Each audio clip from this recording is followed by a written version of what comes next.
प्राणधार आत्म संबंधी सुंदर साथ जी एवं धर्म प्रेमी सज्जन वृंद, कल की चर्चा में हमने सुना कि श्री जी ठट्ठा नगर में हैं।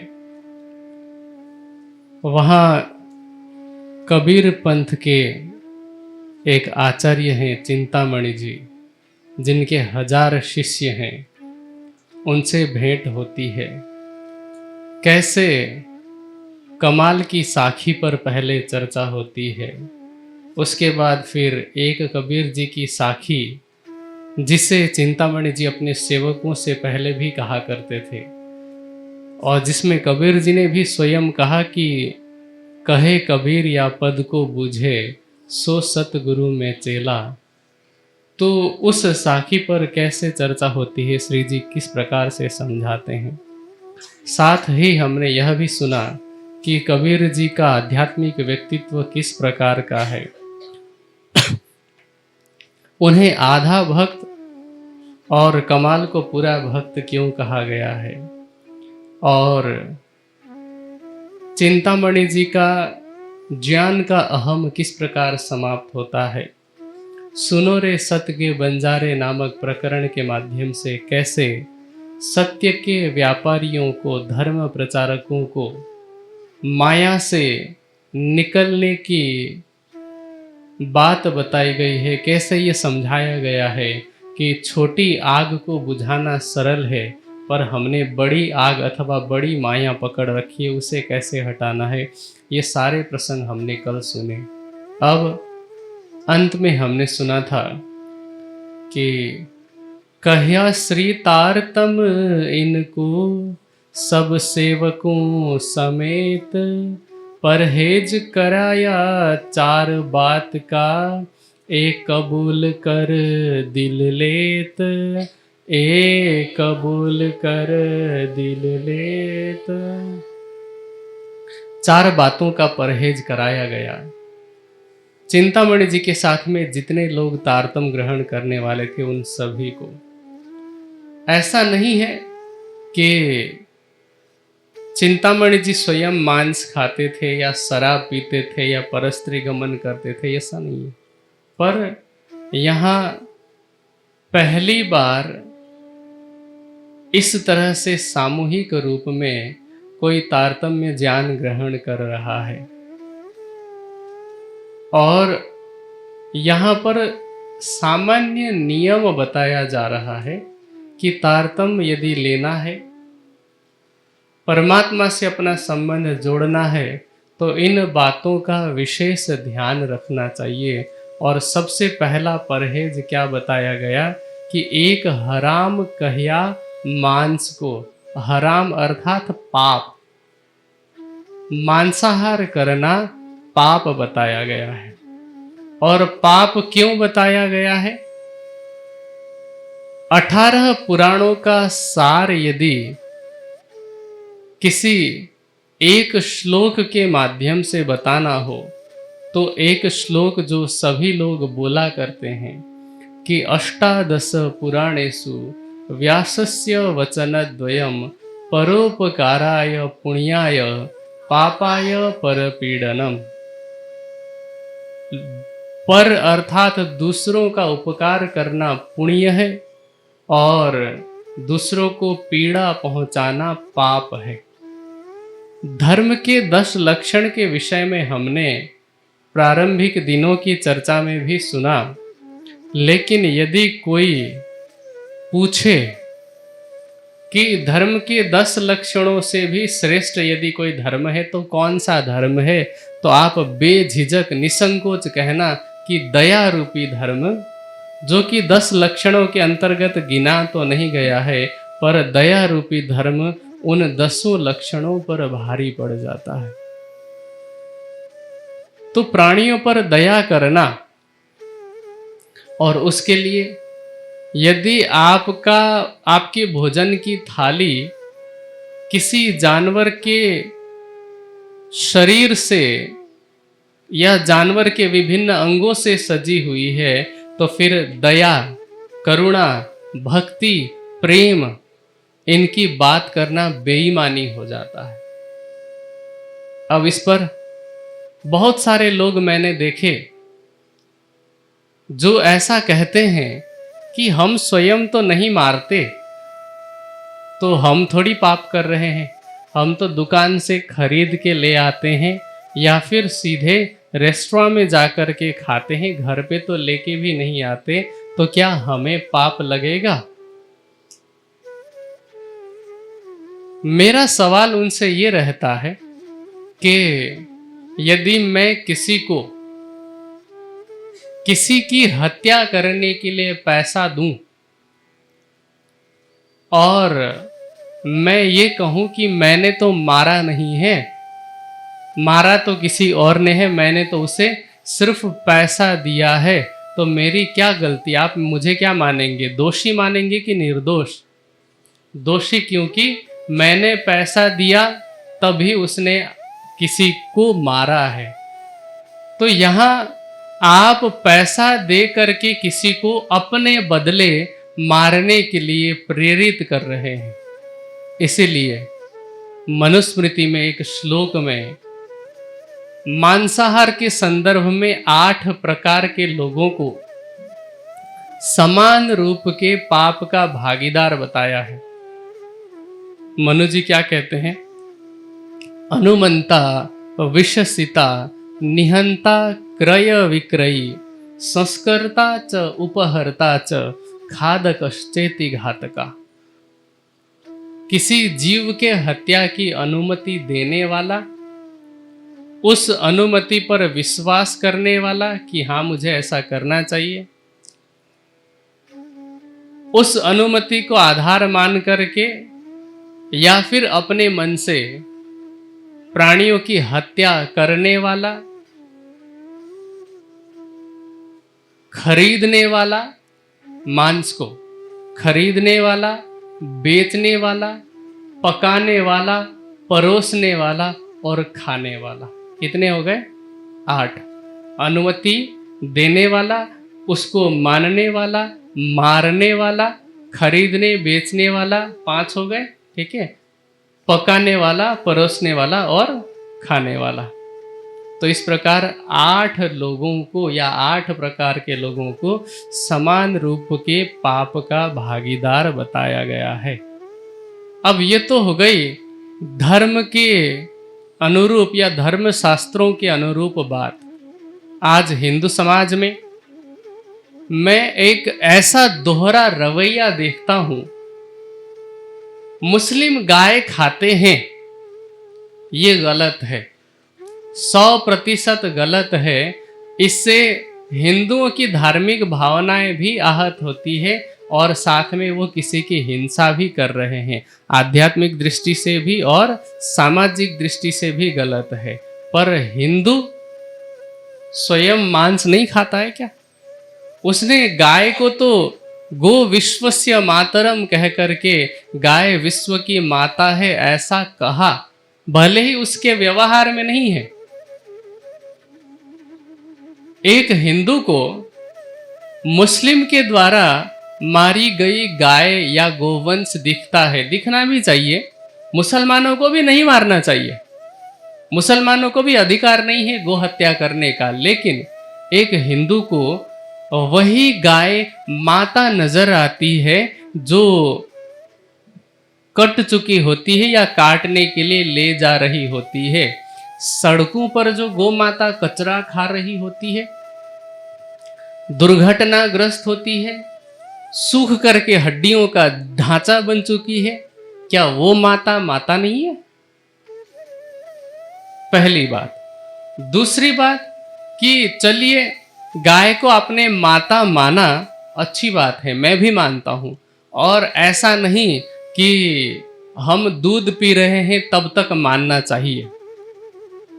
आज का हिंदू इतना स्वार्थी हो गया है कि वो जब तक गाय दूध दे रही है तब तक तो पालन पोषण करता है, उसके बाद या तो वो किसी कसाई घर को बेच देता है या फिर धीरे धीरे उसको घास की जगह पर केवल भूस देना प्रारंभ करता है कि चलो दूध तो नहीं दे रही है, घास दे करके मैं क्या करूँगा। तो ऐसा पुत्र किस काम का।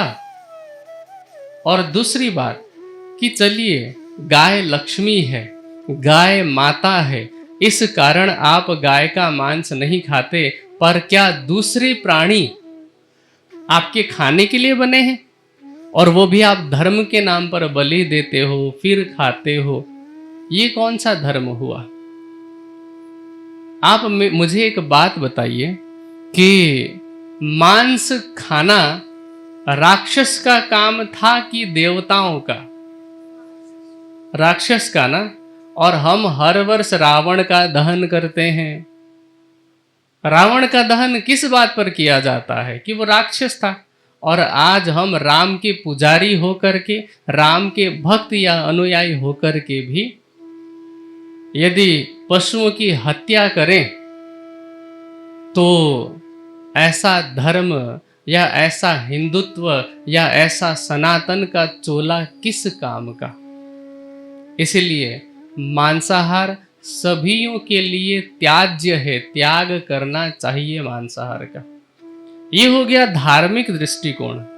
अब यदि हम, कुछ लोग ऐसे हैं जो ये तर्क दिया करते हैं कि यदि हम मांस नहीं खाएंगे तो हमारे शरीर में न्यूट्रिशंस का अभाव होगा, प्रोटीन की कमी हम कहाँ से पूरी करेंगे। आप मांस खाकर के ये कहते हो कि प्रोटीन की कमी पूरी करनी है, जिसका भी मांस आप खाते हो, मान लीजिए कि आप बकरी का खाते हो या मुर्गी का मांस खाते हो या कोई भी भेड़ का, किसी का भी जानवर का मांस खाते हो, जानवर के शरीर में प्रोटीन कहाँ से आता है? बकरी के शरीर में प्रोटीन कहाँ से आ रहा है? घास खाकर के ही आ रहा है, अनाज खाकर के आ रहा है। फिर आपके शरीर में क्यों नहीं आ सकता? डायरेक्ट सोर्स प्रोटीन का कौन सा हुआ? अनाज, वनस्पति ही हुए ना। आप तो इनडायरेक्ट सोर्स को खा रहे हैं और फिर कह रहे हैं कि शरीर में प्रोटीन का अभाव होता है। ताकत के लिए चाहिए मांस, ताकत के लिए चाहिए अंडा, इस प्रकार की बात की जाती है। मेरा सवाल यह है कि जंगल में भी देखा जाए तो सबसे ताकतवर प्राणी कौन सा है? ऊंचाई की दृष्टि में देखे तो जिराफ है, बल की दृष्टि में देखे तो हाथी है ना। शेर को जंगल का राजा कह दिया जाता है, पर क्या एक शेर एक हाथी को मार सकता है? अकेला शेर एक जंगली भैंसे को भी नहीं मार सकता। जंगली भैंसे को मारने के लिए भी झुंड में आना पड़ता है, और जंगली भैंसा भी शाकाहारी है, गैंडा शाकाहारी है, हाथी शाकाहारी है। और यहाँ तक कि चलिए मान लेते हैं कि चीता बहुत तेजी से दौड़ता है, पर वो कितनी देर तक तेजी से दौड़ पाता है? 1 मिनट, 1.5 मिनट, उससे ज्यादा नहीं। और घोड़े की क्षमता के कारण आज भी जब किसी भी यंत्र की शक्ति को मापना होता है तो हम हॉर्स पावर का प्रयोग करते हैं। हॉर्स पावर में हम इंजन की क्षमता नापते हैं। तो उस शक्ति का परिचायक बना घोड़ा भी शाकाहारी है, जो निरंतर दौड़ता है। कई बार तो इतिहास में ऐसी ऐसी घटनाएं अंकित है कि एक ही घोड़े पर बैठे बैठे राजा महाराजा अपने सैनिकों के साथ लगातार 2-2, 3-3 दिन की यात्रा करते थे। तो घोड़े में ये क्षमता कहाँ से आई? ऊंट शाकाहारी है, रेगिस्तान का जहाज उसे कहा जाता है। तो पशुओं में भी जो निरंतर परिश्रम करने में सामर्थ्यवान है और सबसे अधिक ताकतवर अथवा विशालकाय हैं या बुद्धिमान हैं, ये सब शाकाहारी प्राणियों की श्रेणी में आते हैं। मनुष्यों के अंतर्गत देखा जाए तो आप देखेंगे कि प्राचीन इतिहास में भी बल का प्रतीक जो माना जाता रहा है वह हनुमान जी हैं। आज आप कुश्ती के अखाड़े में चले जाइए, हनुमान जी को वहाँ बल का प्रतीक मान करके पूजते हैं। हनुमान जी शाकाहारी हैं कि मांसाहारी हैं? हनुमान जी तो शाकाहारी हैं। मर्यादा पुरुषोत्तम राम शाकाहारी हैं। हाँ, ये अपवाद जरूर जोड़ दिया जाता है कि राम ने भी तो हिरण को मारा था। तो मैं आपको स्पष्ट कर दूं कि राम ने हिरण को नहीं मारा। पहली बात कि अगर आप हिरण के रूप में भी कहें तो वहां मारीच था, हिरण नहीं था। और दूसरी बात, हिरण का रूप भी नहीं था। कुछ कुछ रामायण में श्लोक जोड़ दिए गए हैं, अन्यथा गीता प्रेस से ही एक रामायण प्रकाशित हुई थी जिसमें मारीच जो रूप धारण करके आया था उस रूप का वर्णन किया गया है कि तप्त जिह्वो महाद्रंष्टो महाकायो महाबलः विचचार दंड कारण्ये मांस भक्षी महामृगः। तप्त जिह्वा मतलब लपलपाती जिह्वा वाला, जिसकी जीभ ना बाहर की तरफ निकल करके लपलपाती है, और ऐसा मांसाहारी प्राणी का होता है। हिरण की जीभ नहीं लपलपाती है। दूसरा क्या है, महाद्रंष्टो भयंकर जबड़े वाला। हिरण तो मासूम होता है, हिरण का जबड़ा भयंकर नहीं होता है। बहुत बड़े शरीर वाला और बहुत बलशाली, ऐसा उस दंड कारण्य में विचरण करने वाला मांस भक्षी, मांस भक्षण करने वाला महामृग था। महामृग, मृग का मतलब हिरण होता है, पर मृग का अर्थ शेर भी होता है। जब महा शब्द जुड़ जाता है तो शेर के लिए यह शब्द प्रयोग हुआ है। तो मर्यादा पुरुषोत्तम राम ने शेर का शिकार किया, और वो भी क्यों किया, क्योंकि राम तो क्षत्रिय हैं, राजवंश से संबंधित हैं, और राज पुरुषों को ये अधिकार था उस समय कि जिन प्राणियों से जनता को हानि हो या जिन मनुष्यों से भी जनता को हानि हो, ऐसे लोगों को दंड देना क्षत्रियों का कर्तव्य था। इसलिए मर्यादा पुरुषोत्तम राम ने उनकी हत्या की।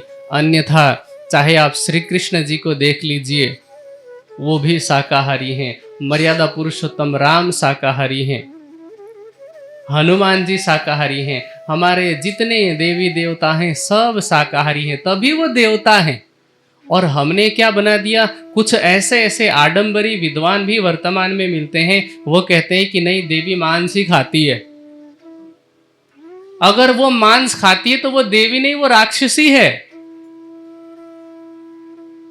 कोई देवी अपनी संतान का मांस क्यों खाएगी? यदि आप मानते हो कि या देवी सर्वभूतेषु मातृरूपेण संस्थिता नमः तस्यै नमः तस्यै नमः तस्यै नमो नमः, तो वो कभी अपने संतान का मांस नहीं खाएगी। और ये सब वाम मार्गियों के द्वारा ऐसे ऐसे नियम बनाए गए, क्योंकि उनको मांस खाना था तो उन्होंने ऐसे ऐसे कल्पित मंत्रों की रचना कर डाली, वेदों में मिलावट कर डाली। आयुर्वेद ने कहा कि यदि किसी विशेष बीमारी से कमजोरी आए तो मांस खाओ। मांस मतलब उड़द के दाल को मांस कहा जाता है। इन्होंने क्या किया, ऊपर एक छोटी सी बिंदी लगा दी और कहा मांस खाने का विधान किया हुआ है। फिर कुछ यज्ञ बताए थे हमारे शास्त्रों में, जैसे कि गोमेध यज्ञ, अश्वमेध यज्ञ, बलि वैश्वदेव यज्ञ, नरमेध यज्ञ। और वामार्गियों ने क्या अर्थ किया? वास्तविक अर्थ क्या होता है गोमेध का? गो के भिन्न भिन्न अर्थ होते हैं।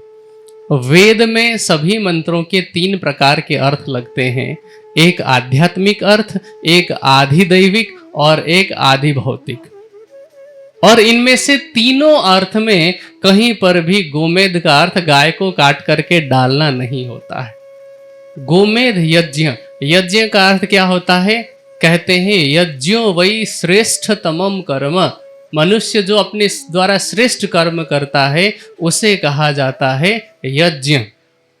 और विशेष रूप से गाय को तो वेद ने अग्न्या कहा है। अग्न्या का अर्थ है कि किसी भी परिस्थिति में जिसका वध नहीं किया जाना चाहिए। तो गोमेध यज्ञ में वेद कैसे विधान कर देंगे? और यजुर्वेद में सबसे पहले ही क्या कहा गया है कि अग्नि मीडे पुरोहितम यज्ञस्वयं देवम ऋत्विजम होतारम रत्न धातमम। अब वेद में एक नहीं अनेक स्थानों पर क्या कहते हैं, यजमानस्य पशु न पाहि, कि हे परमात्मा तू यजमान के पशुओं की रक्षा कर। और जिस परमात्मा को पशुओं की रक्षा के लिए पुकारा जाता है, क्या वही परमात्मा पशुओं को खाएगा? क्या रक्षक ही भक्षक होगा? तो इसलिए गोमेध का अर्थ होता है, गो इंद्रियों को कहा जाता है। इसलिए आप कई जगह पर संतों की वाणी में देखेंगे कि परमात्मा है अगोचर, क्योंकि परमात्मा को इंद्रियों से नहीं पाया जा सकता। तो गो का अर्थ हो गया इंद्रियां, पहला। दूसरा अर्थ होता है सूर्य की किरणों को भी गो कहा जाता है। ठीक है, तो इंद्रियों को भी गो कहा गया, सूर्य की किरणों को भी गो कहा गया, और जो गाय है, गाय को भी गो कहा जा रहा है। अब यहां तीनों प्रकार का अर्थ गोमेध का क्या होगा? पहले, अपने इंद्रियों को पवित्र रखना, ये गोमेध यज्ञ है। दूसरा, सूर्य की किरणें जहां जहां भी फैलती हैं उसे पवित्र रखना, अर्थात वातावरण की शुद्धता, ये गोमेध यज्ञ है। और इन दोनों यज्ञों में गाय का बहुत बड़ा योगदान होता है, क्योंकि वातावरण को पवित्र रखने के लिए गाय के घी में विभिन्न प्रकार के द्रव्यों को मिला करके आहुति दी जाती थी। अच्छा, कुछ लोग इस बात पर भी तर्क करते हैं कि तुम लोग हवन करते हो, हवन में घी को आग में डालते हो, इससे अच्छा तो किसी को खाने दे दो। आग में घी डालने से क्या हो जाएगा? लोगों तक कैसे पहुंचेगा? सब लोग स्वस्थ कैसे रहेंगे? उनको मैं ये जवाब देना चाहता हूं कि शायद आपने कभी अपने रसोई घर में खाना बनाते हुए प्रवेश नहीं किया होगा। रसोई घर में आप एक सूखी मिर्ची आग में डाल करके देखें, पता चलेगा कि आग में डालने पर लोगों के पास पहुंचती है कि नहीं पहुंचती है। पहुंचती है ना। खाने पे उतना जल्दी असर नहीं करता है जितना आग में डालने पर करता है। इसके पीछे बहुत बड़ा विज्ञान है।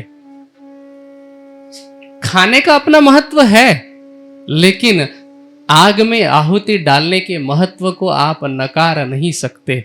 और ये सत्य घटना आपको पता होगा कि एक भोपाल में गैस कांड हुआ था जिसमें हजारों लोग मारे गए थे। और एक घर ऐसा भी था, आप अभी भी इंटरनेट पर सर्च करके पढ़ सकते हैं उस आर्टिकल को, कि जहां पर ये गैस का रिसाव हुआ था उससे निकट ही एक घर था जहां पर उस समय हवन चल रहा था। ये प्रतिदिन वो लोग हवन किया करते थे। वहां के गैस कांड का असर मैंने सुना है, कई लेखों में मैंने ये भी पढ़ा है कि आज भी असर दिखता है। जैसे हिरोशिमा और नागासाकी में परमाणु बम का असर दिखता है ना, उनकी विकिरणों का, वैसे ही वहां गैस का असर आज भी दिखता है। लेकिन उस लेख में ये बताया गया था कि ये परिवार नियमित रूप से हवन करता था और उस घर में उस गैस कांड का कोई असर नहीं हुआ, जबकि वो बिल्कुल निकट थे। उन्हें तो पता भी नहीं चला कि ऐसा कुछ हुआ भी। तो हवन का अपना महत्व है। प्रसंग चल रहा था गोमेध यज्ञ का, तो गायों का पालन करना, इंद्रियों को पवित्र रखना और वातावरण को शुद्ध रखना, ये गोमेध यज्ञ हुआ। अश्वमेध यज्ञ क्या है? वेद कहता है राष्ट्रम वै अश्व, राष्ट्र को अश्व की संज्ञा दी गई है।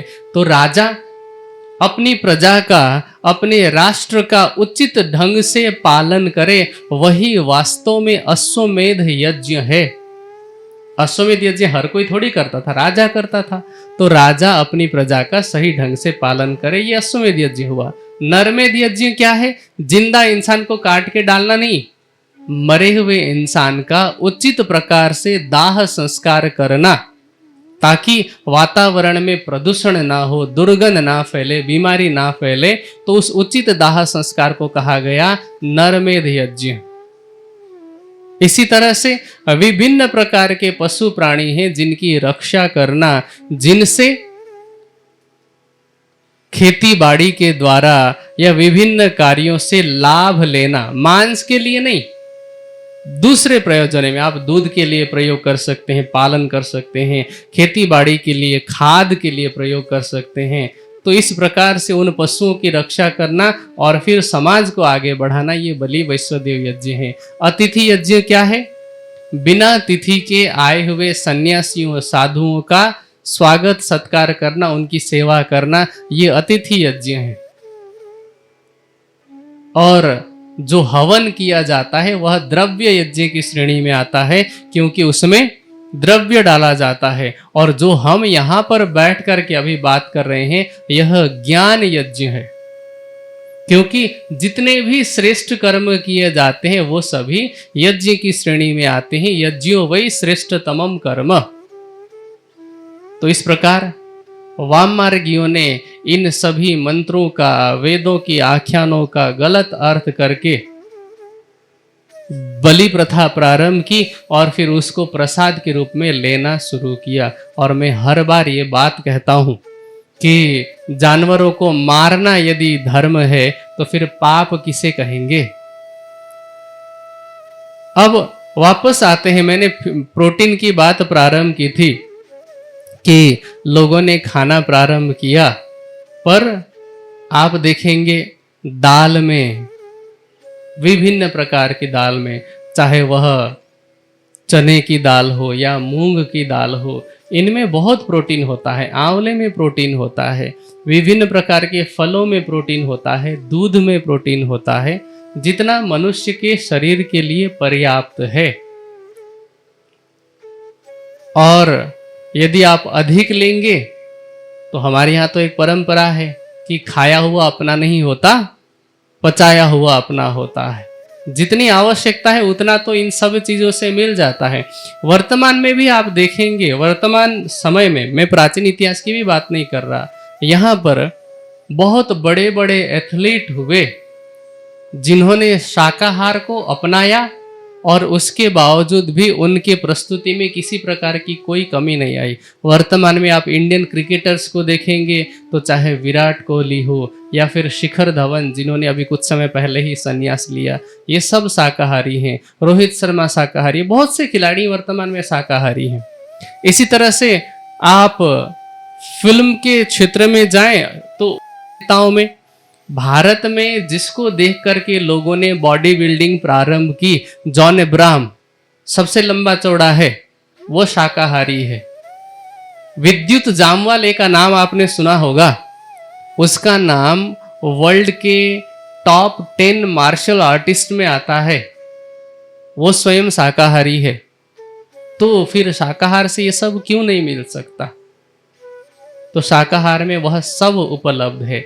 अब आप इकोनॉमिकल दृष्टि से देखें, आर्थिक दृष्टि से, तब भी मांस प्राप्त करने की अपेक्षा वनस्पति, साग सब्जियां, दाल दलहन इत्यादि को प्राप्त करना सस्ता भी पड़ता है।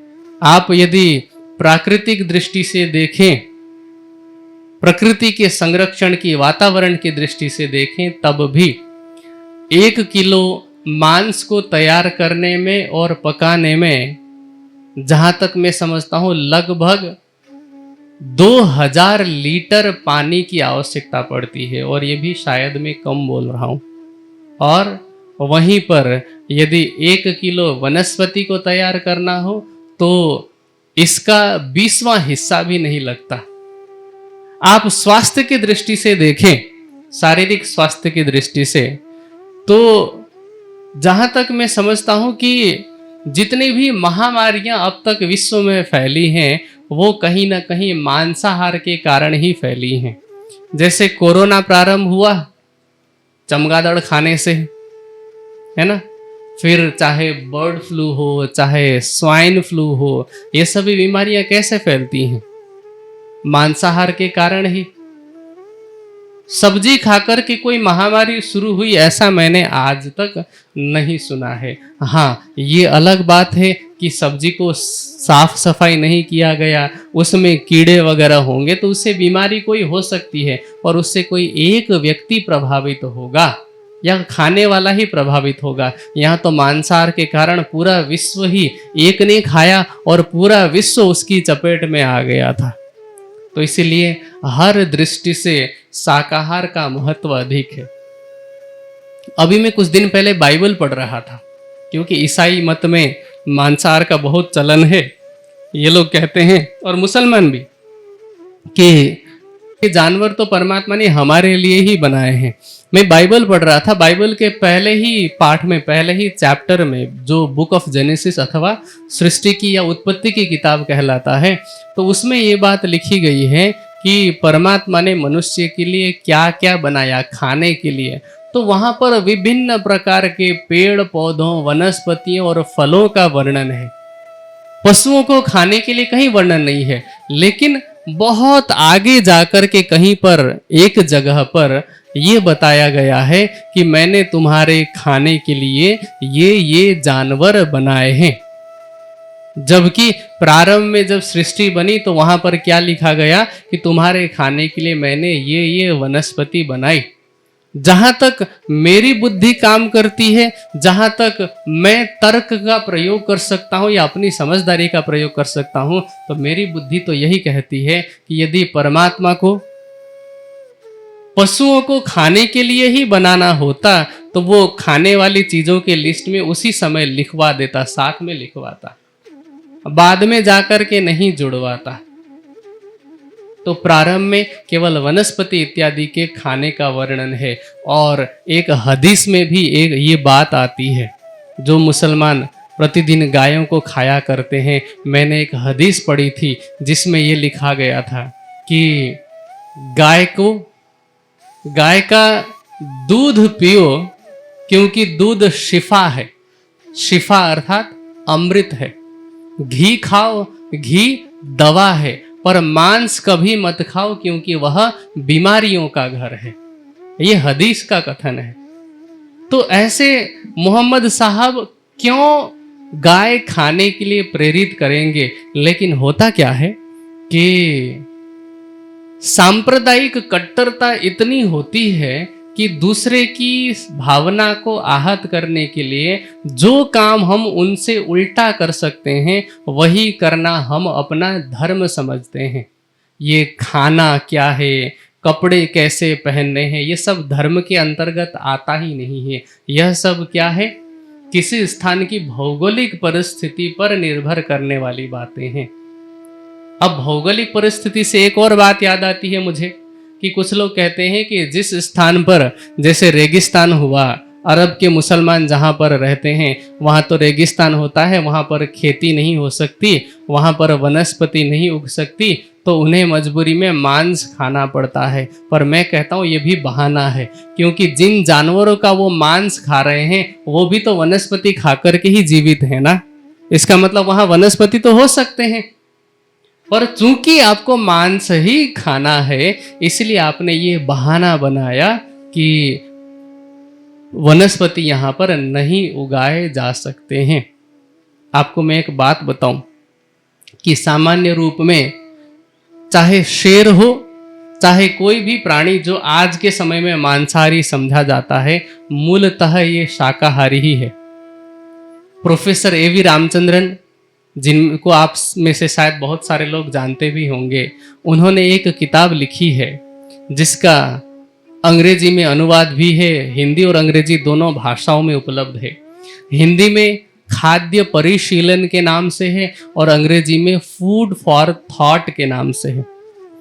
उसमें उन्होंने ऐसे दर्जनों उदाहरण दिए, जिनमें से एक उदाहरण ये था कि तिब्बत में कोई बौद्धिस्ट स्थान है, बौद्ध भिक्षुओं का स्थान, वहां पर उन्होंने एक शेरनी पाल रखी है और वो शेरनी मांस नहीं खाती है, वो स्पैगेटी खाती है। स्पैगेटी का मतलब यहाँ के हिसाब से आप लोगों को समझाना हो तो एक तरह का पास्ता या एक तरह का चाउमीन समझ सकते हैं। शेरनी है वो।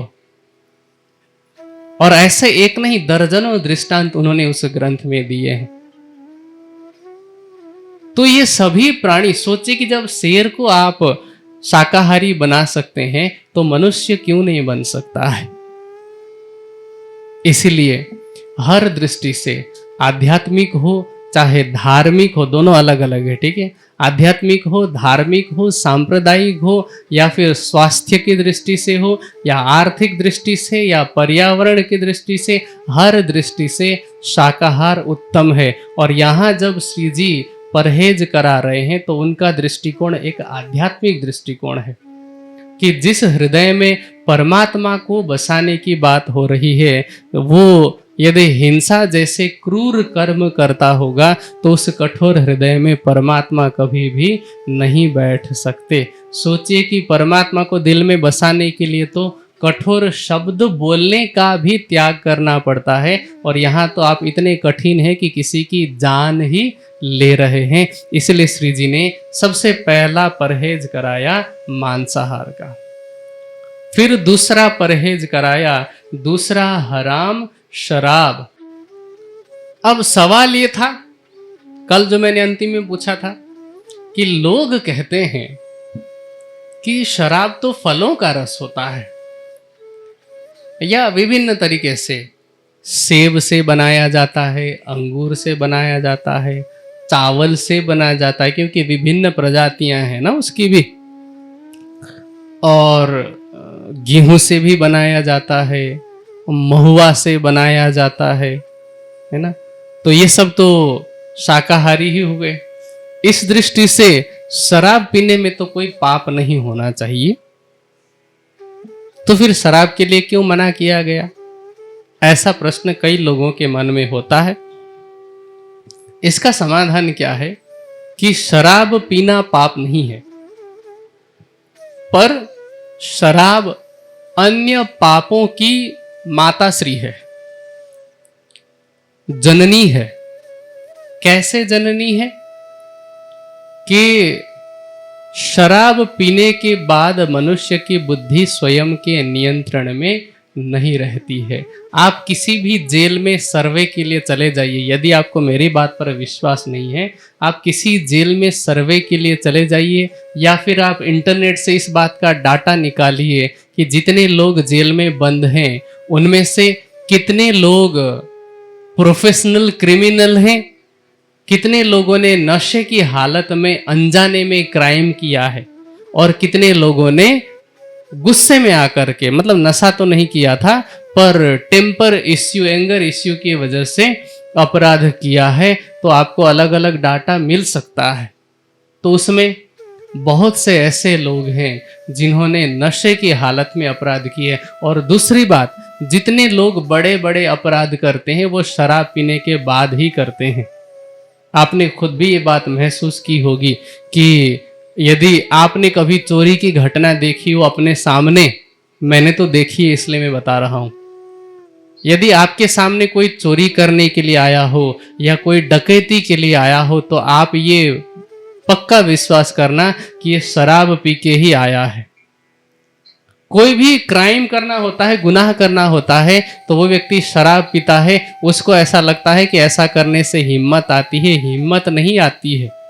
क्या होता है, बुद्धि भ्रमित हो जाती है और सही तथा गलत निर्णय वो नहीं समझ पाती। अब इसमें फिर कुछ लोगों का एक और तर्क होता है, घिसा पिटा सा तर्क होता है कि हम तो कंट्रोल में पीते हैं।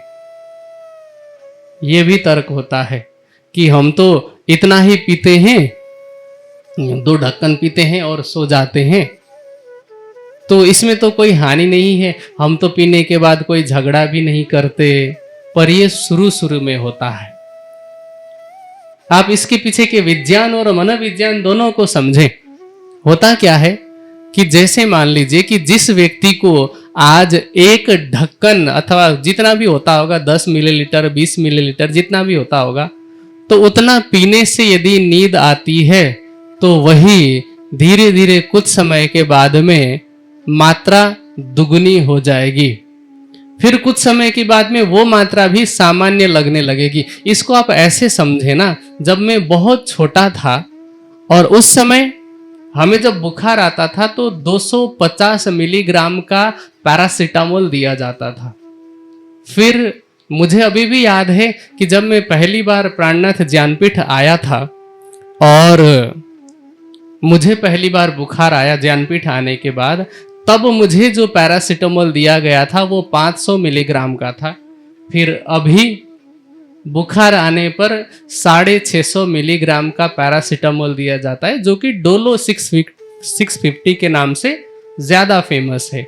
तो सोचिए कि हमारा शरीर जब दवाइयों के लिए इस तरह की प्रतिक्रिया दे सकता है, तो शराब के लिए भी यही प्रतिक्रिया देता है। वो डोज बढ़ता जाता है, फिर धीरे धीरे वापस उसी लाइन में लोग आ जाते हैं। एक ढक्कन से प्रारंभ होती है शराबी की जिंदगी और नाले में मुंह डाल करके पड़े रहने में समाप्त हो जाती है। इसलिए ये जो तर्क दिया जाता है कि हम तो कंट्रोल में पीते हैं, ये कंट्रोल प्रारंभ में ही होता है। बाद में यदि समय रहते उस कंट्रोल वाले बहाने को कंट्रोल नहीं किया जाएगा तो उसकी आदत कंट्रोल से बाहर निकल जाएगी। मैंने ऐसे ऐसे तथाकथित धार्मिक लोग भी देखे जो धार्मिक होने का दावा करते हैं, दंभ भरते हैं, यहां तक कि तारतम लेने के बाद भी कुछ लोगों में यह प्रवृत्ति देखी जाती है। अब एक कहावत कही जाती है कि ओल्ड हैबिट्स डाई हार्ड, पुरानी आदतें जल्दी से मिटती नहीं है या समाप्त नहीं होती, तो वो आदतें छोड़ नहीं पाते, और अब छोड़ नहीं पाते तो फिर ये तरह तरह के बहाने देते हैं कि हम तो केवल सोते समय पीते हैं या फिर नींद नहीं आती उसके लिए पीते हैं। लेकिन धीरे धीरे उनकी बुद्धि ऐसी भ्रष्ट हो जाती है कि उन्हें खुद भी इस बात का अंदाजा नहीं होता है। अंदाजा तो तब होना जब वो होश में हो, जब वो बेहोशी में ही रहने लग गए तो फिर उनको इस बात का अंदाजा भी नहीं हो पाता कि वो कितने बीमार बन चुके हैं, इससे कितना नुकसान हो चुका है। इसीलिए श्री जी ने शराब को भी पाप की श्रेणी में गिना। इसमें किसी भी प्रकार का तर्क, किसी भी प्रकार का प्रमाण उसे उचित सिद्ध नहीं करती है। हर तर्क, हर प्रमाण यहां पर खंडित हो जाते हैं। फिर उसके बाद बारी आती है कि तीसरी औरत बिरानी तजे, अर्थात पर स्त्री गमन करना। पर स्त्री गमन का तात्पर्य कि अपनी पत्नी को छोड़कर या अपनी पत्नी के अतिरिक्त किसी और के साथ भी पत्नी जैसा संबंध रखना, जिसको आजकल की आधुनिक भाषा में, अंग्रेजी में एक्स्ट्रा मैरिटल अफेयर कहा जाता है। इसको भी श्री जी ने पाप की श्रेणी में माना है, क्योंकि यदि मनुष्य की यह प्रवृत्ति बनी रहती है कि आज किसी के साथ संबंध है, कल किसी और के साथ, कुछ समय के बाद में किसी और के साथ, तो ऐसा मनुष्य अध्यात्म में प्रवृत्त नहीं हो सकता है, क्योंकि उसके मन में हमेशा यही सब बातें ही घूमती रहेंगी। और हमारी भारतीय परंपरा क्या कहती है कि मातृवत परदारेषु परद्रव्येषु लोष्ठवत आत्मवत सर्वभूतेषु यह पश्यति स पंडितः। जो पराय स्त्री को माता के समान देखता है, पराय धन को मिट्टी के समान देखता है और सभी प्राणियों को अपने समान देखता है, ऐसे व्यक्ति को पंडित कहा जाता है। तो इसलिए श्री जी ने कहा कि परस्त्री गमन का भी त्याग करना पड़ेगा। और आगे कहते हैं, चोरी झूठ बोलना इनका छुड़ाया उदक। चोरी करना और झूठ बोलना उनको एक ही में माना है। इससे पहले 3 हो गए, ये चौथा परहेज कि न तो चोरी करना है न झूठ बोलना है। अब कल मैंने एक और प्रश्न पूछा था अंतिम में कि जब ये कहा जाता है कि झूठ नहीं बोलना है, तो बहुत से व्यापारी सुंदर साथ का या जो सुंदर साथ नहीं भी हैं, उनका यही प्रश्न रहता है कि यदि हम झूठ नहीं बोलेंगे तो व्यापार नहीं चलेगा, व्यापार में तो झूठ बोलना ही पड़ता है। पर मुझे ऐसा लगता है तुलनात्मक दृष्टि से कि एक दुकानदार किसी वस्तु को पहले 500 रुपए बताता है और फिर कम करके 300 या 250 तक में दे देता है, और दूसरा दुकानदार है जो स्पष्टवादी है और कहता है कि भाई साहब या बहन जी, ये सामान मुझे 100 रुपए में पड़ा है, ट्रांसपोर्टेशन चार्ज और टैक्सेशन वगैरह सारा मिला करके, सुविधा शुल्क वगैरह मिला करके मैं ये वस्तु आपको 150 रुपए में दे सकता हूं। पहली बार में इतना होगा कि वो व्यक्ति जो भी खरीदने आया हो, चाहे पुरुष हो या महिला हो, उनके मन में वो ये कह सकते हैं कि 100 रुपए का सामान आप 150 में क्यों बेच रहे हो? आपके पास एक अकाट्य ब्रह्मास्त्र ये है कि आप दुकान में, बाजार में देख के आइए, जहां आपको सस्ता मिले ले लीजिए, और यदि नहीं मिला हमसे सस्ता तो आप हमारे पास आइए। इससे क्या होगा, पहली बार में ये हो सकता है कि वो आपके दुकान से निकल जाए, लेकिन जब वो वापस आएगा या आएगी और उसको पता चलेगा कि आपके दुकान में तो दूसरी जगहों से कम भी 40% तक सस्ता मिलता है, वो किसी और को बताएगा, वो किसी और को बताएगा। ऐसे करते करते सत्य के बल पर भी आपका व्यापार चलेगा ही चलेगा। तो झूठ ही बोलने की आवश्यकता नहीं है। झूठ बोलने पर तत्कालिक लाभ तो दिखता है, लेकिन दूरगामी परिणाम इसका ये हो जाता है कि आपका कोई विश्वास नहीं करता। आज मैं आपको एक बात बताऊं, हो सकता है कि आप में बहुत सारे लोग व्यापारी होंगे, मेरी बात को व्यक्तिगत रूप से लेकर के बुरा मत मानना, पर जो व्यापारी होते हैं उनके बारे में समाज में ये बात चलती है कि ये अपने सगे पिता को भी बोलेंगे कि अगर दुकान में आएंगे तो, कि देखिए धंधे में रिश्ता एक तरफ, धंधा एक तरफ, दूसरों को इतने में दे रहे हैं, आपको इतने में देंगे, ऐसा कह करके पिता को भी ये चार्ज करते हैं, उनसे भी लाभ कमाते हैं, ऐसी बात कही जाती है। भले ही ये बात अतिशयोक्ति है, पर अगर धुआं निकल रहा है तो आग कहीं ना कहीं तो लगी है। इसका मतलब यह है कि छवि अच्छी नहीं मानी जाती, और ऐसा नहीं है कि सबकी छवि एक जैसी होती है। आप बाजार में जाएंगे या फिर उस क्षेत्र के किसी भी व्यक्ति से पूछेंगे, हमें भी जब जैसे ज्ञानपीठ के कार्य से सहारनपुर जाना होता है या सरसावा मार्केट में कहीं जाना होता है, हम वहाँ के लोकल लोगों से पूछते हैं कि हमें तो आश्रम के लिए लेना है और हमारे पास तो कोई अथाह धन नहीं है, सुंदर साथ की सेवा आती है, उसको हमें बिल्कुल सोच समझ करके खर्च करना होता है, तो हम पूछते हैं कि कहाँ पर सबसे सस्ता पड़ेगा, तो लोग बता देते हैं।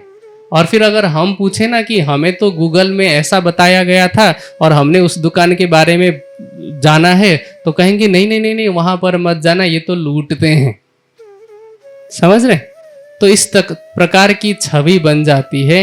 तो इसलिए झूठ बोलने से या चोरी करने से हमें तत्कालिक लाभ दिखता है, लेकिन दूरगामी परिणाम इसके बहुत बुरे होते हैं। मैं आपको एक बात बताऊं, आपको लगेगा कि मैं हवा में बात कर रहा हूं, पर आप ये नोटिस करना, अपने ही जीवन में नोटिस करना, किसी दिन आपको मेरी बात सच लगेगी और तब आप मन ही मन बोलेंगे कि हाँ, महात्मा जी ने ये जो बात बोली थी वित्त के सिलसिले में, ये बात सही थी। आप देखना कि जिस घर में पैसा बहुत ज्यादा होगा लेकिन अनीति का होगा, ठीक है, चाहे किसी भी पेशे से संबंधित हो, कोई व्यापारी हो, कोई डॉक्टर हो, कोई लॉयर हो, कोई सिविल सर्विस में हो, किसी भी क्षेत्र में यदि उन्होंने अनैतिक तरीके से कमाया है, आप ऐसे मुंह पर ये बात मत बोलना, लेकिन यदि अनैतिक तरीके से कमाया होता है तो सबसे पहली घटना आपको ये देखने को मिलेगी कि उस घर में जो संतान पैदा होगी या तो वो अपाहिज होगी या मंद बुद्धि होगी या फिर जन्मजात कोई गंभीर रोग लेकर के आया होगा। ये बात मैं 100% गारंटी के साथ कह सकता हूं। और ये कैसे हो रहा है? ये अनैतिक अनुचित तरीके से किए गए कमाई का परिणाम है, दुष्परिणाम है। तो इसलिए हमें तत्कालिक लाभ न देखते हुए अपने आध्यात्मिक मार्ग को सरल बनाना है। आप सोचिए कि आप किसी से भी झूठ बोलते हैं या किसी की भी चोरी करते हैं, अपने कमाई के अलावा, अपने अधिकार के अलावा कोई धन लेते हैं पराये का। आपने तत्काल में अपने पद का लाभ उठा लिया, आपने सामने वाले की मजबूरी का लाभ उठा लिया। लेकिन जो व्यक्ति मजबूर है उसे तो पता है कि जो आप ले रहे हैं वह अनुचित है, और उसके अंदर से जो हाय निकलेगी, जो पीड़ा निकलेगी, संत जन कहते हैं कि दुर्बल को न सताइए, दुर्बल व्यक्ति को सताना नहीं चाहिए। उसकी हाय कैसी होती है? कहते हैं कि लोहे को भी भस्म कर दे, ऐसी क्षमता होती है उसमें। तो इसलिए हमें तत्कालिक लाभ नहीं देखना चाहिए, चाहे चोरी हो चाहे झूठ बोलना हो। तो श्री जी ने कहा कि इन 4 बातों का परित्याग करना है। तो वहां उपस्थित सभी लोगों ने कहा कि अब हम कबहू ना करें, हम पाया बेशक हक। अब आगे से, अब तक किया होगा जाने अनजाने में तो किया होगा, पर आज के बाद हम कभी भी ऐसा नहीं करेंगे। यदि आप में से भी कोई ऐसा व्यक्ति है जो अभी भी धर्म की इतनी अच्छी अच्छी बातों को जानने के बाद भी मांसाहार करता हो, ठीक है, मांसाहार का मतलब मांस, मछली, अंडे, सब कुछ, तो उसका परित्याग करें। जो भी व्यक्ति किसी भी प्रकार का नशा करते हैं, अभी तो यहाँ शराब की बात आई है, आगे तो तंबाकू इत्यादि का भी निषेध किया गया है अब्बासी बंदर में। तो इन सभी बातों का हम परित्याग कर दें। अध्यात्म के क्षेत्र में आगे बढ़ने के लिए यही सबसे उचित मार्ग है। यदि इतना त्याग नहीं कर सकते तो हम हाथ में कितनी भी मालाएं लेकर के जाप करते रहें, कितनी भी परिक्रमा करते रहें, कितने भी तीर्थ होते आए, भारत के सभी तीर्थ वाली नदियों में स्नान कर लें, लेकिन उनसे कुछ भी नहीं होने वाला। अब इस प्रकार ये सब सुंदर साथ बने। जब लोगों को पता चला कि कबीर पंथ के इतने बड़े विद्वान ने 1000 शिष्यों के साथ तारतम्य लिया, तो श्री जी की लौकिक प्रसिद्धि भी और बढ़ गई और वहां चर्चा सुनने के लिए आने वाले लोगों की संख्या बढ़ी। वहां एक चतुरा नाम के व्यक्ति थे जो पुष्करण ब्राह्मण परिवार से संबंध रखते थे। वो श्री जी की सेवा में आने लगे। उनका दूध का व्यवसाय था, वो दूध पहुंचाते थे और उससे उनकी आजीविका चलती थी। श्री जी को दूध पहुंचाने के लिए आते हैं और जब आए उस समय अखंड व्रज और अखंड रास लीला का वर्णन चल रहा था। अब वहां जब ये बात सुनते हैं आश्चर्यचकित हो जाते हैं कि ये सारी बातें तो आज तक हमें किसी ने बताई ही नहीं थी। अब उनकी संगति थी लक्ष्मण सेठ जी से, कदाचित वो उनके यहां भी दूध पहुंचाने जाते हैं। तो वहां लक्ष्मण सेठ, जिनका दूसरा नाम लालदास भी है, तो लालदास जी के बारे में चतुरा जी को पता है कि ये भागवत पढ़ते हैं, भागवत के ये अच्छे ज्ञानी हैं। तो उन्होंने पूछ दिया कि आप भागवत में ब्रज की बात करते हैं, रास की बात करते हैं, तो ये ब्रज कहाँ अखंड है, रास कहाँ और कैसे अखंड है, और ये जो आप कहते हैं कि ब्रह्मांड से परे है तो कहाँ पर है? तो लालदास जी कहते हैं कि ब्रज और रास तक हमारी नजर नहीं पहुंच सकती, इन चर्म चक्षुओं से, ये बाह्य आंखों से नहीं देखा जा सकता है, उसके लिए तो दिव्य दृष्टि की आवश्यकता पड़ेगी। तो क्या कहा है? तब चतुरे ने कही क्यों आवे तुम्हारी नजर, तुम दिव्य दृष्टि कब पाओगे, क्यों कर होए फजर। कि चलिए मान लिया कि आपकी बात सही है, लेकिन आप ये बताइए कि आपको वो दिव्य दृष्टि कब मिलेगी जिससे कि आप अखंड ब्रज और रास का दर्शन कर सकें। और जब 5 तत्व 3 गुण का 14 लोक का नाश हो जाता है महाप्रलय में, तो ब्रज और रास कहाँ रहते हैं। अब क्या हुआ, तब लालदास चौंकिया ते कहाँ सुनी ये बात। लालदास जी पूछते हैं, चौंक करके पूछते हैं कि तुमने ये बात कहाँ सुनी, क्योंकि उनको लगता है कि मैं भागवत पढ़ने वाला, मुझे ये सब बातें नहीं मालूम, मेरे मन में कभी ये प्रश्न नहीं आए, मैं तो पढ़ता था और मानता था, और ये दूध बेचने वाले, इनको इतना गहरा सवाल कहाँ से आ रहा है। तब चतुरा जी ने कहा कि एक साधु आए हैं जो कि ब्रज और रास की चर्चा करते हैं। अब लालदास जी कहते हैं कि मुझे आप उनके पास लेकर के चलो, ताकि मैं उनकी कृपा प्राप्त कर सकूं, उनके कृपा से ज्ञान ले सकूं। तो चतुरा जी कहते हैं कि मैं पहले उनसे अनुमति लूंगा, बिना अनुमति लिए मैं आपको लेके नहीं जा सकता।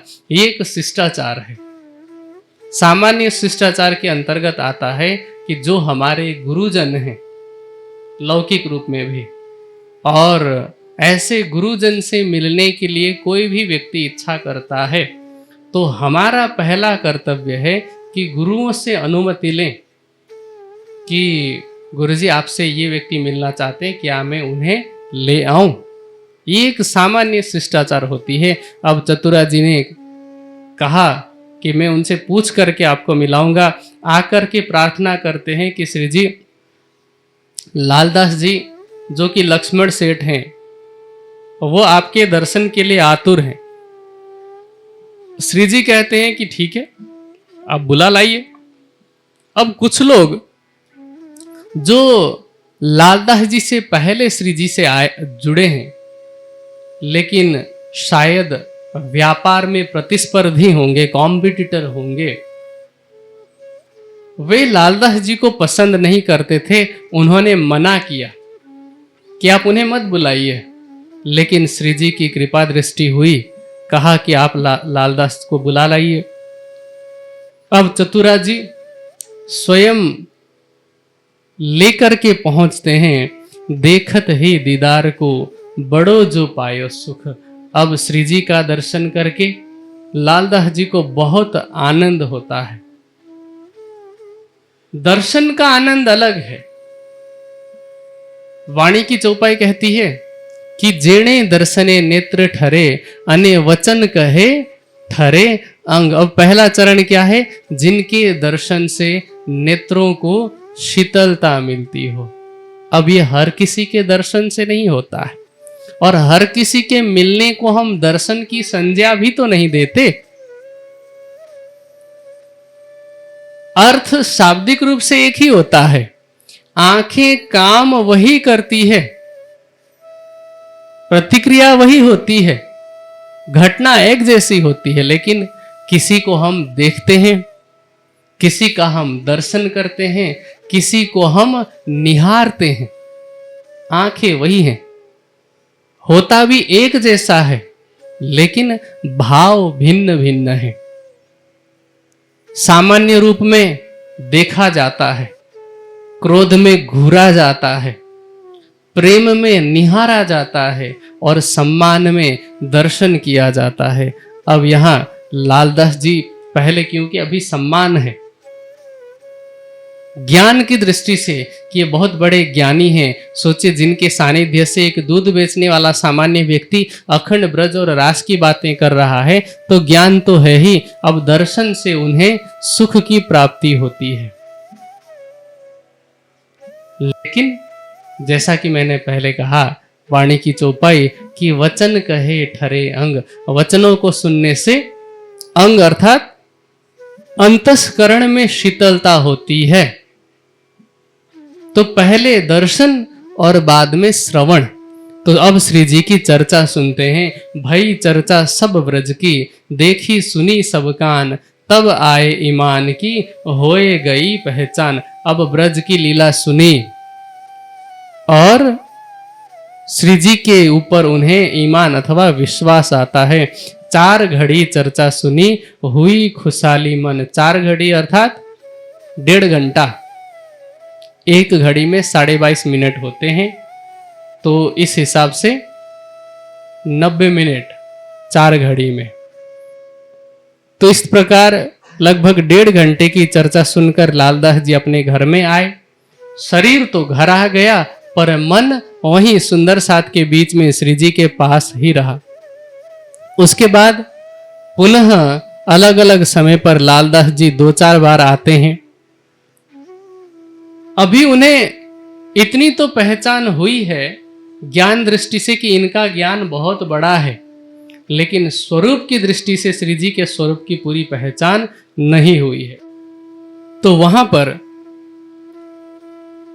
जिंदादास जी और ठकुरी बाई जी, जिनसे श्री जी पहले मिले हैं ठट्ठा नगर में, उनमें से जिंदादास जी जो कि माली का काम किया करते थे, तो लालदास जी के बाग में बात चलती है। जिंदादास जी एक प्रसंग के माध्यम से श्री जी के स्वरूप की पहचान कराते हैं, और वो प्रसंग होता है मार्कंडेय जी का दृष्टांत। मार्कंडेय जी का दृष्टांत समाज में 2 प्रकार से प्रचलित है, 2 कथाएं प्रचलित है। एक का आधार भागवत ग्रंथ को माना जाता है और दूसरे का आधार मार्कंडेय पुराण को माना जाता है। पर दोनों कथाओं का सार यही है कि मार्कंडेय को जैसे नारायण ने माया दिखाई, वैसे ही राज जी ने हमें माया दिखाई है, और जैसे नारायण ने मार्कंडेय जी को माया से बाहर निकाली, वैसे ही राज जी हमें माया से बाहर निकाल रहे हैं। तो अब यहाँ 2 दृष्टांतों में से एक दृष्टांत जो मुझे ज्यादा प्रिय है वो मैं पहले आपको सुनाता हूं।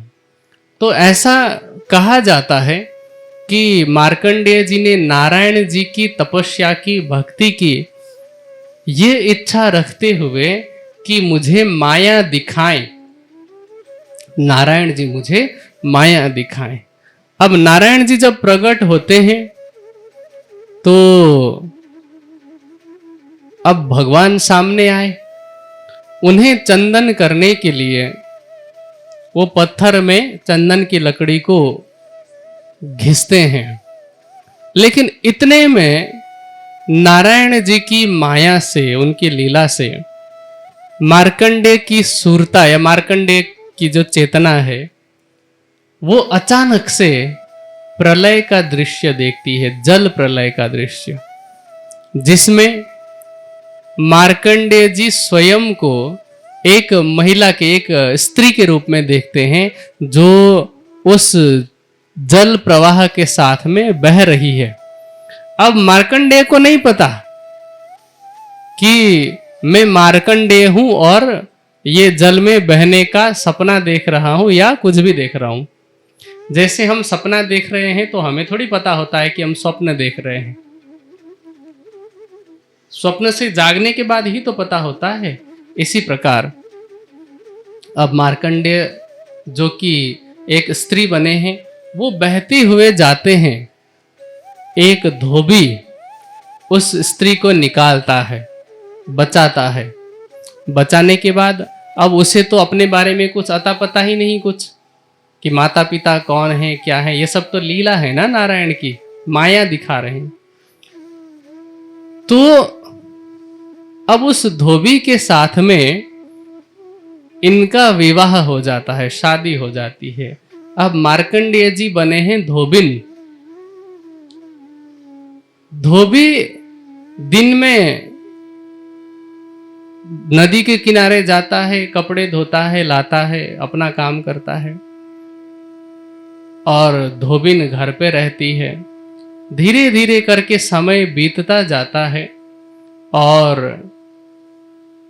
एक निश्चित अंतराल के बाद इस धोबी और धोबिन की कई संतानें हो जाती है, कई बच्चे हो जाते हैं।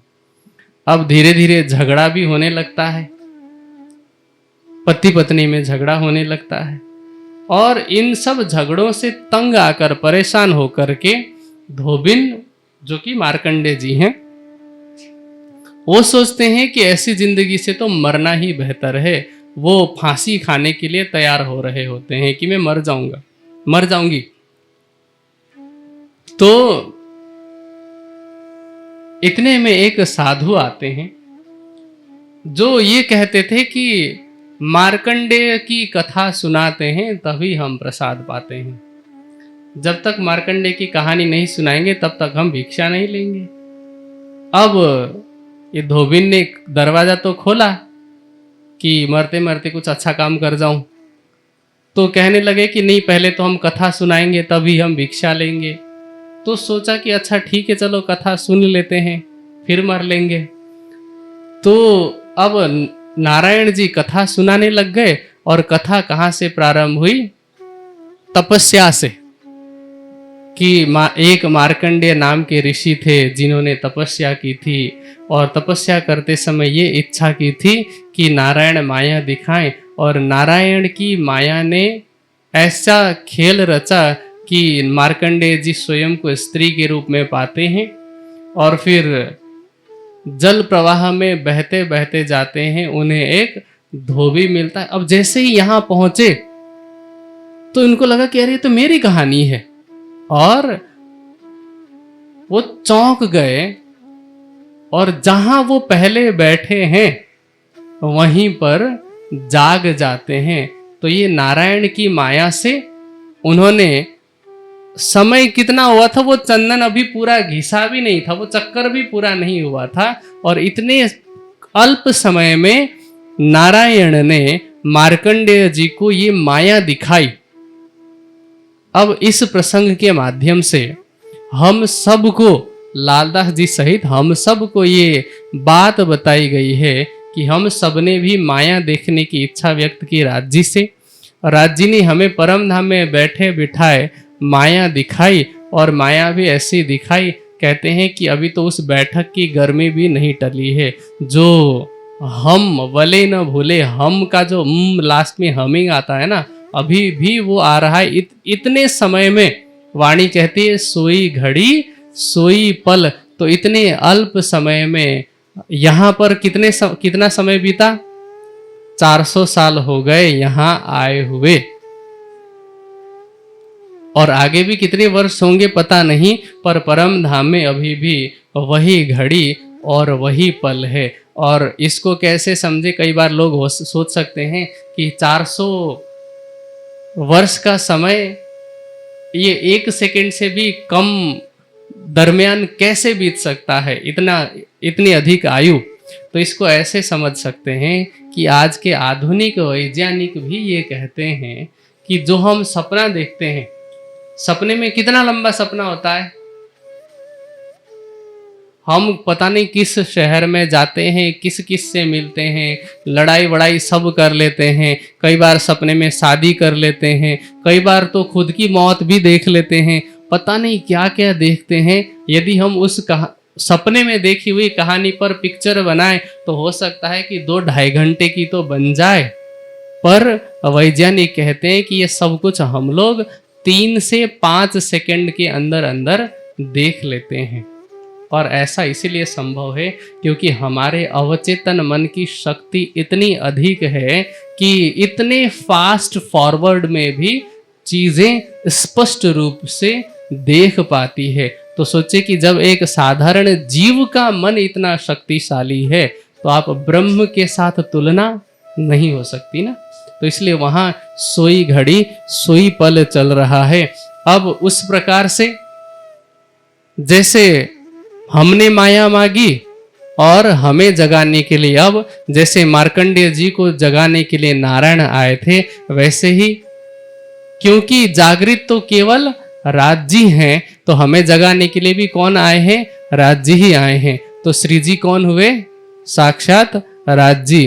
तो इस प्रकार से जब दृष्टांत दे करके समझाया और साथ में गीता और भागवत के खोल दिए सब द्वार, आई वस्त अखंड देखे धनी निर्धार।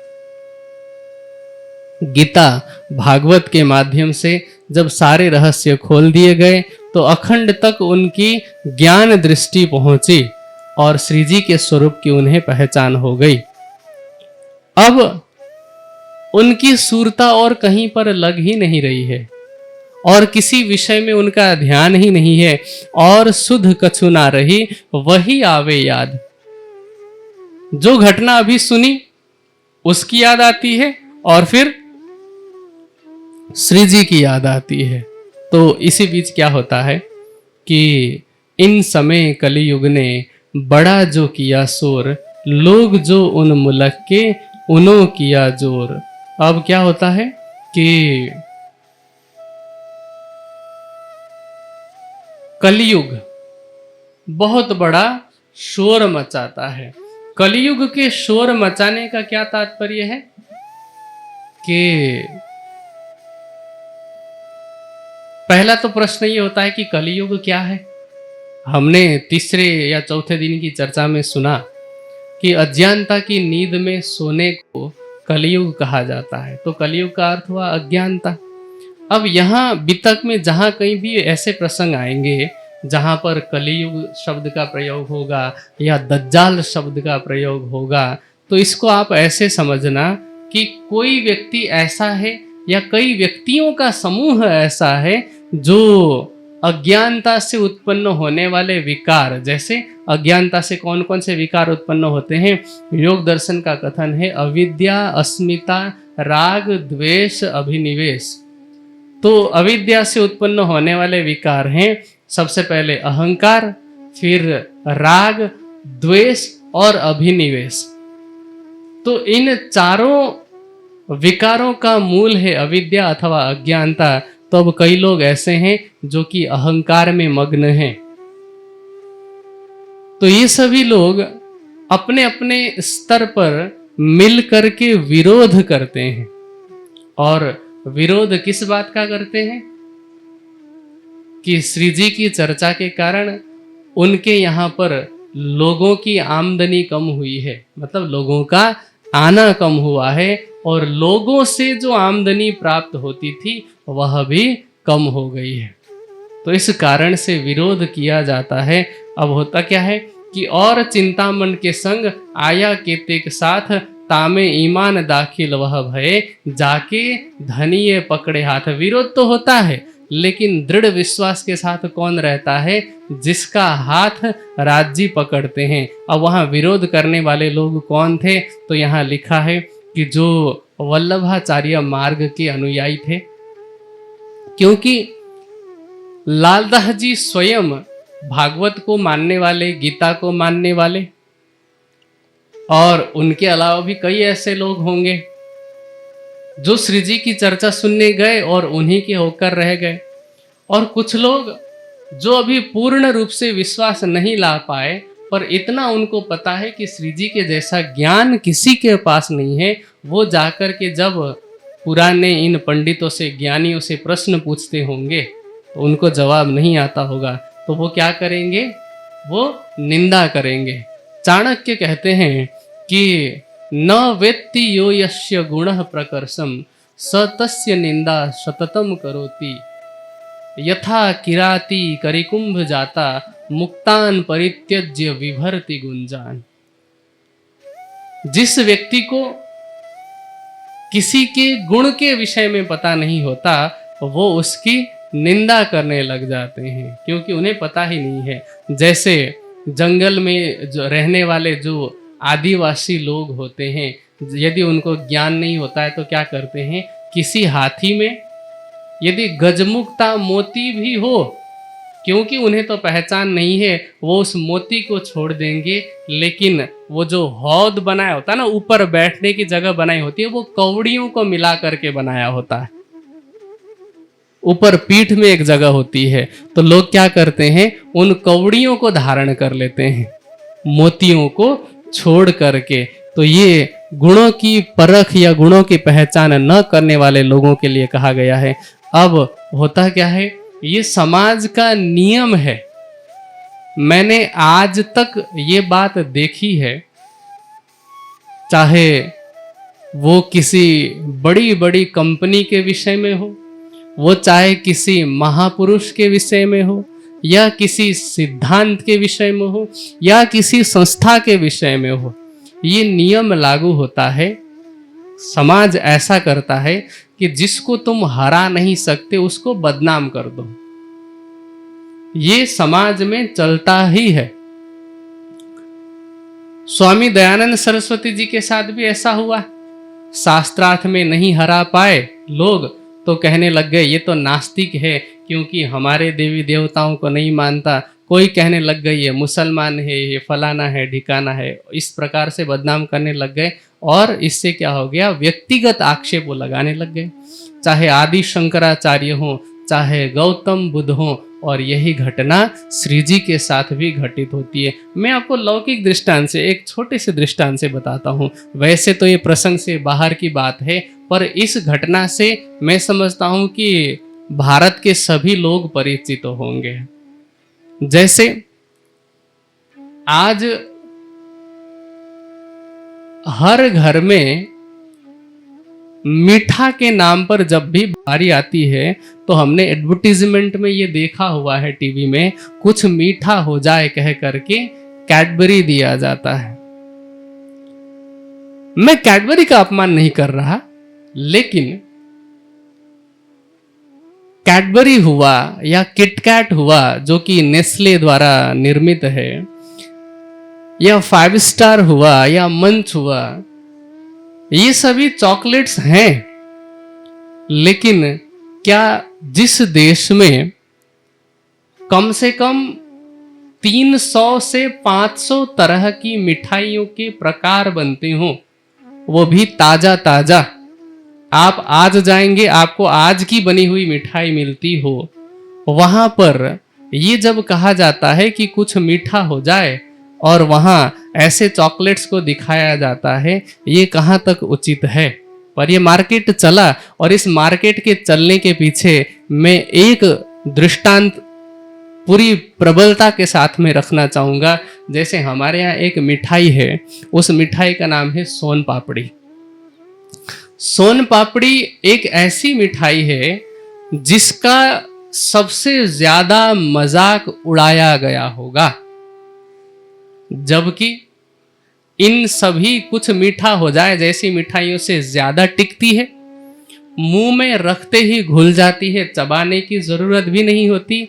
और मैं समझता हूं कि एक अच्छे साइज का कैडबरी खरीदने में जितना पैसा लगता है, उतने पैसे में पूरे घर के लोग सोन पापड़ी खा सकते हैं, पूरा डिब्बा भर करके, ठीक है। लेकिन सोन पापड़ी को गरीबों की मिठाई कह करके बदनाम कर दिया गया। जैसे ही दीपावली आती है ना, तो सोन पापड़ी के नाम पर मीम मटेरियल बनना प्रारंभ होते हैं, क्योंकि उसकी क्वालिटी वास्तव में ऐसी है कि ये जो बड़ी बड़ी कंपनियां हैं उसे हरा नहीं सकती। चाहे टिकने के मामले में, एक्सपायरी के मामले में हो, चाहे ड्यूरेबिलिटी के मामले में हो, चाहे टेस्ट के मामले में हो, चाहे उसके टेक्सचर के मामले में हो, तो क्या किया, उसको बदनाम कर दिया आज के मीडिया के द्वारा। तो ये समाज ऐसा, ये तो मैंने एक छोटा सा उदाहरण दिया, ऐसे दर्जनों उदाहरण हैं।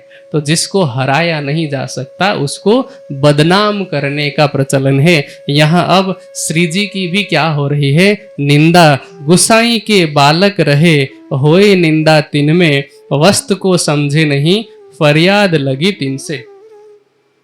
अब वस्त को समझे नहीं का अर्थ क्या है? वस्त मतलब वस्तु, सामग्री, जो श्री जी के अंदर आध्यात्मिक संपदा है उसको यहां वस्तु कहा गया है। तो उस वास्तविकता को, अंदर की शक्ति को, उस शक्ति के माध्यम से बाहर प्रस्फुटित हो रही ज्ञान धारा को नहीं समझ पा रहे थे और ये लोग निंदा कर रहे थे। वैसे तो श्री जी को ऐसी निंदा का भी कोई प्रभाव नहीं पड़ता। श्री जी तो क्या कहते हैं कि तू ना कर निंदा ना बखाना, और क्या कहते हैं, इत चलतू हस्ती होए के पहन पाखर गज घंट बजाए।